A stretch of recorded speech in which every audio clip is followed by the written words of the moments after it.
Hello and welcome back to another episode of More Than a Business Live. I am your host, Mitch Case. I am also the co-founder of our company, More Than a Meal, where we help organizations strengthen relationships with their employees and their clients by showing gratitude, appreciation, and empathy, one meal at a time. We come to you every single Thursday, not Friday, every single Thursday at 3 p.m. Central Time, interviewing leaders of organizations that really kind of lead with people versus necessarily just profit. What are the things that we can be doing to help the people that we are blessed to serve to ultimately raise that bottom line and help the organization out? So I'm really excited about today's guest, as we're going to talk a little bit about some transitions through a merger and acquisition side of things and how do you maintain culture around that. But before we go and do that, I do want to give a shout out to our sponsor, True Captive.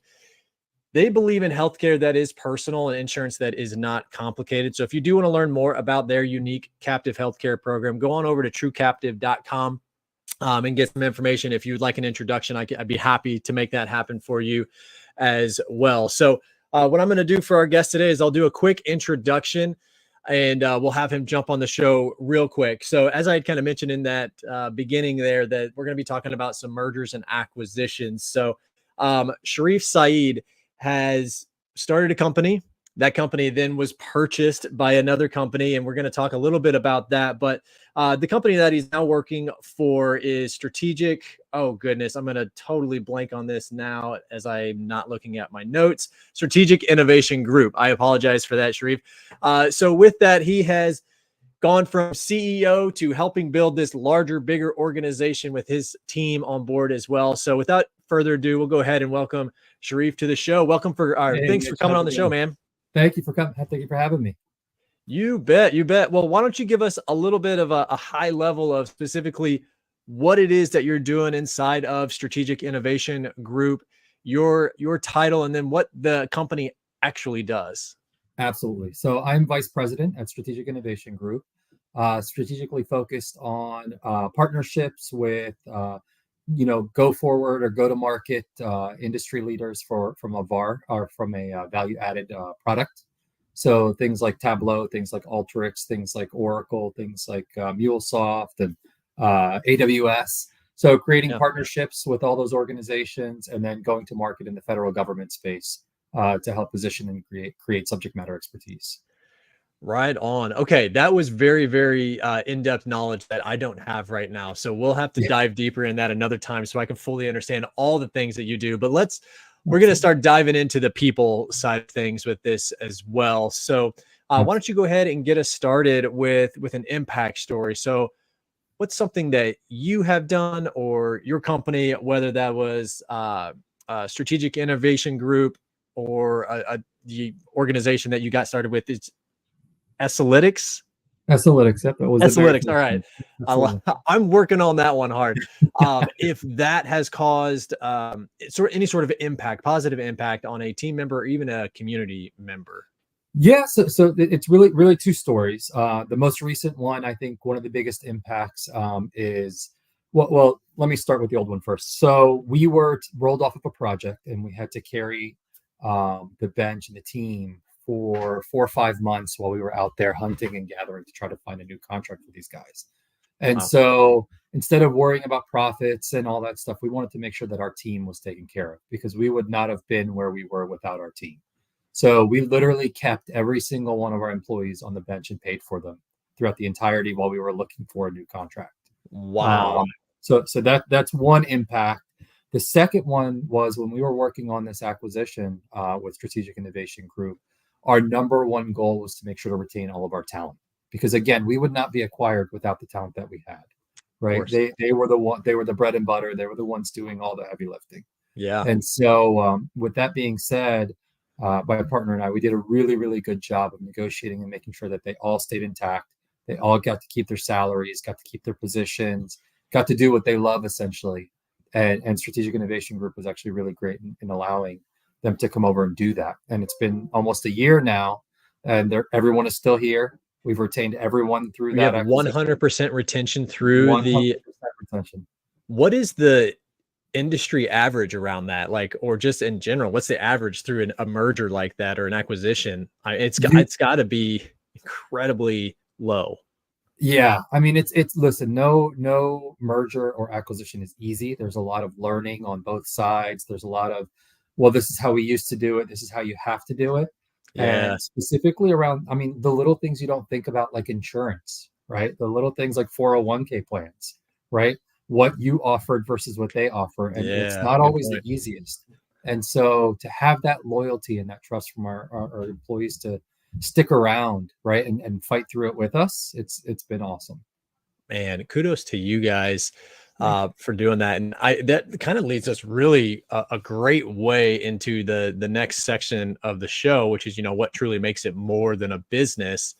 Um, I would love to even kind of dive into some of the things that maybe the challenges you faced through that you had to kind of overcome to make sure you um, maybe you did do some hand holding through that time period, but some of the things that you guys did to make sure that they stay focused on the end goal and not the challenges that they were consistently facing through that transition.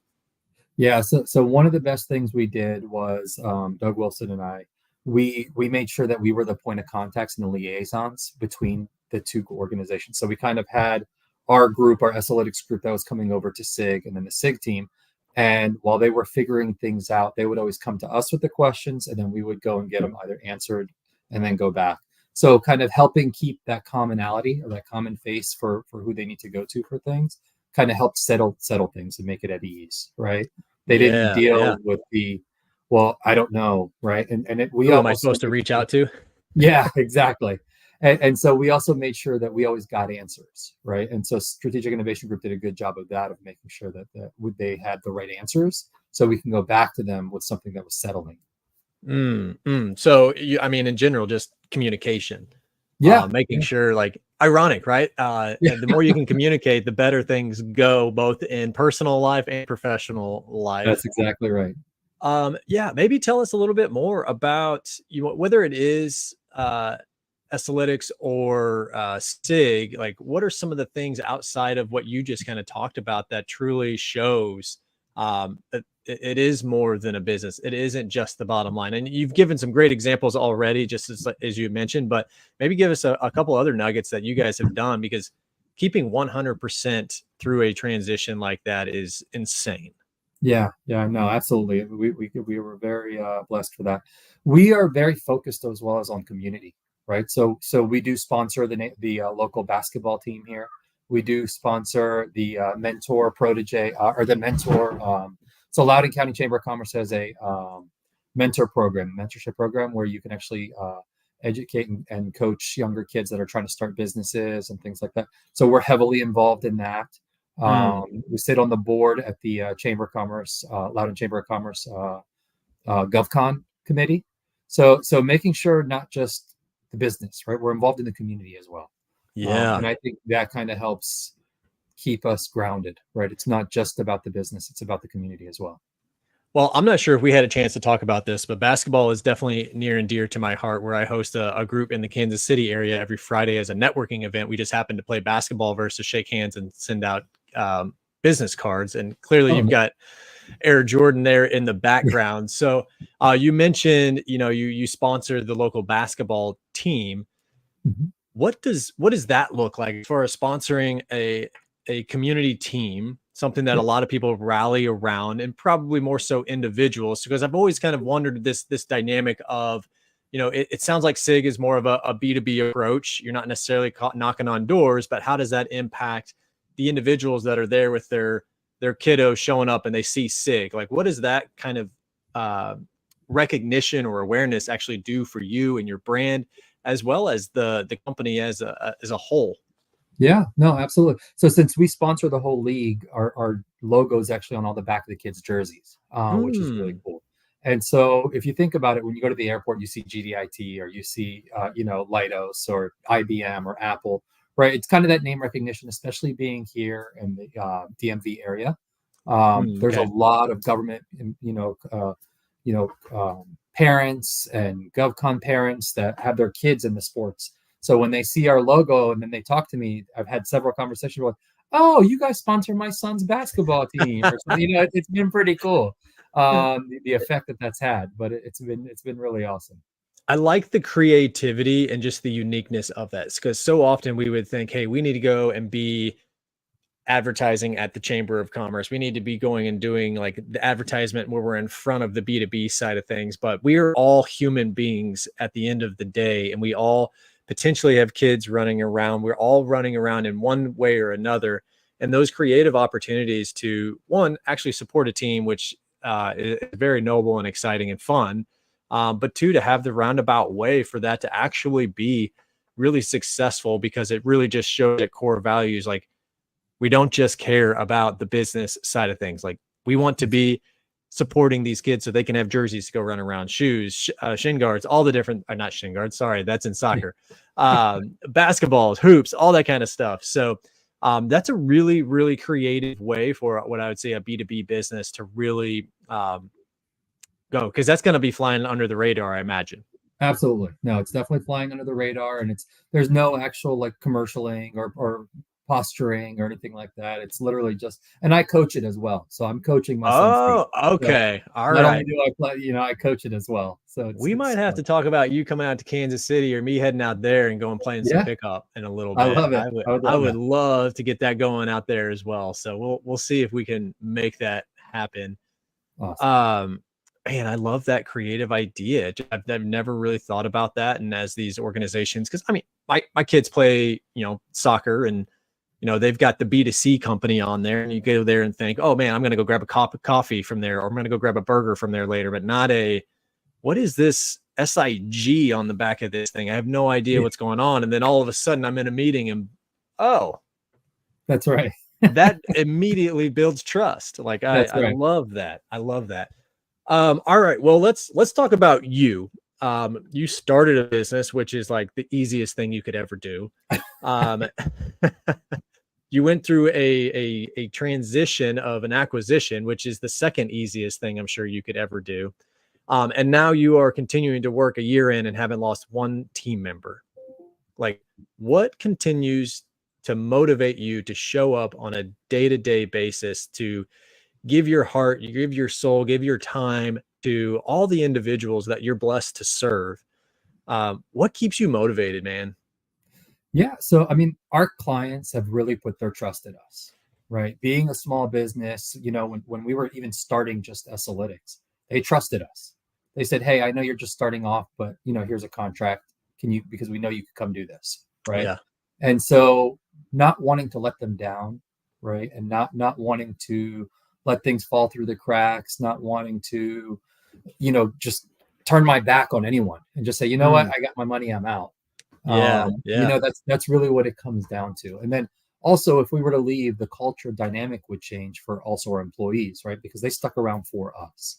Mm, So for me to be selfish and say, you know what, it's all about me, I'm out, that's not fair, right? And sure. so Sure. that's what it really comes down to, is wanting to make sure that A, our employees are happy and doing what they need to be doing, and then also our customers are getting what we promised them. It's always interesting to me, because every time somebody talks about like what keeps me showing up, it's never the money. It's never the necessarily the product. It's always the people that they're interacting with, whether that is a client, whether that is an individual, a nonprofit serves, or even your own team members. So it just really goes to show, as these organizations are creating places to be desired, place of work, it really comes down to the focus on people. And I love seeing how many organizations are out there that do this. There's still some out there that, maybe underlining it's really about the money at the very end of the day. I understand that piece of it. Like, a business has to be profitable to survive. Right. But the individuals that I get to have on this show, like yourself, it just really goes to show at how much, if you are willing to put the time in and effort to invest in those individuals that are sitting next to you, good things can happen. So And I we had a slogan when we were starting the company, actually. really, okay. Tell me about this. So when we were all working for someone else, right? And we were always kind of getting the short end of the stick. We were bringing in all these millions of dollars, but yet they were taking it all, and we were kind of getting this little piece of the pie. Sure. So our slogan was "For consultants by consultants," right? And Mm, we were literally making sure that our consultants got the majority of their payable hours, and we took a percentage to cover the overhead and the G&A. And that's really, I mean, our employees were very well compensated. We covered 100% of their healthcare. We paid for every Yes. penny of their healthcare. We did 6% 401k match, and that's kind of why the transition was really difficult, right? When we got acquired, because companies aren't used to Things are that. going to change. Yeah. Yeah, Yeah. they're not used to paying 100% of their healthcare. That is that's interesting because you can somewhat inflate a market by paying people more, but to each their own. You Mhm. talk about taking less of what is given to you. I very much appreciate it. I think that's a very noble thing to do. So like, were you like living out of a box because you were taking nothing? Like, how do you even run a business when you don't take the majority?